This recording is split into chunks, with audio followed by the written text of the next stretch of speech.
For as far back as we can trace our existence, humans have been fascinated with death and resurrection.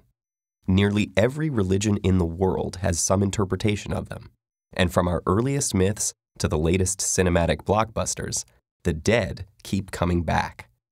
But is resurrection really possible? And what is the actual difference between a living creature and a dead body anyway? To understand what death is, we need to understand what life is.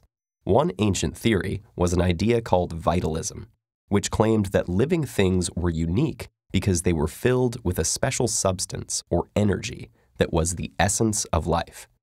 Whether it was called chi, lifeblood, or humors, the belief in such an essence was common throughout the world and still persists in the stories of creatures who can somehow drain life from others or some form of magical sources that can replenish it.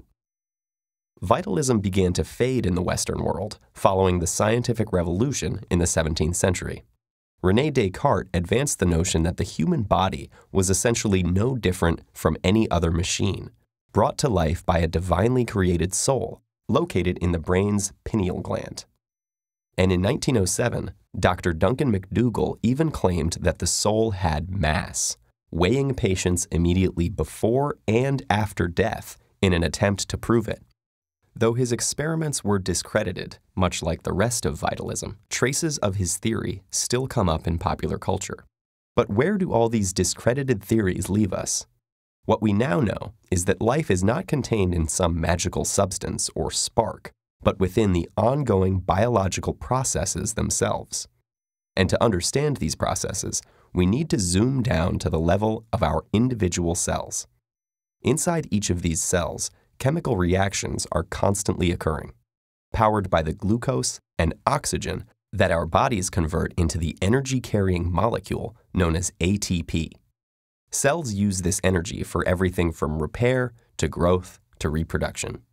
Not only does it take a lot of energy to make the necessary molecules, but it takes even more to get them where they need to be. The universal phenomenon of entropy means that molecules will tend towards diffusing randomly, moving from areas of high concentration to low concentration, or even breaking apart into smaller molecules and atoms. So cells must constantly keep entropy in check by using energy to maintain their molecules in the very complicated formations necessary for biological functions to occur. The breaking down of these arrangements when the entire cell succumbs to entropy is what eventually results in death. This is the reason that organisms can't be simply sparked back to life once they've already died. We can pump air into someone's lungs, but it won't do much good if the many other processes involved in the respiratory cycle are no longer functioning. Similarly, the electric shock from a defibrillator doesn't jumpstart an inanimate heart, but resynchronizes the muscle cells in an abnormally beating heart so they regain their normal rhythm. This can prevent a person from dying, but it won't raise a dead body, or a monster sewn together from dead bodies. So it would seem that all our various medical miracles can delay or prevent death, but not reverse it. But that's not as simple as it sounds, because constant advancements in technology and medicine have resulted in diagnoses such as coma, describing potentially reversible conditions under which people would have previously been considered dead. In the future, the point of no return may be pushed even further. Some animals are known to extend their lifespans or survive extreme conditions by slowing down their biological processes to the point where they are virtually paused. And research into cryonics hopes to achieve the same by freezing dying people and reviving them later when newer technology is able to help them. See, if the cells are frozen, there's very little molecular movement, and diffusion practically stops.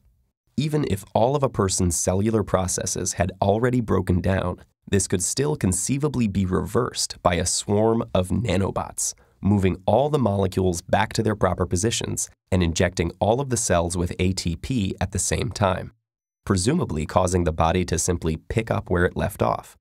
So if we think of life not as some magical spark, but a state of incredibly complex, self-perpetuating organization, death is just the process of increasing entropy that destroys this fragile balance. And the point at which someone is completely dead turns out not to be a fixed constant, but simply a matter of how much of this entropy we're currently capable of reversing.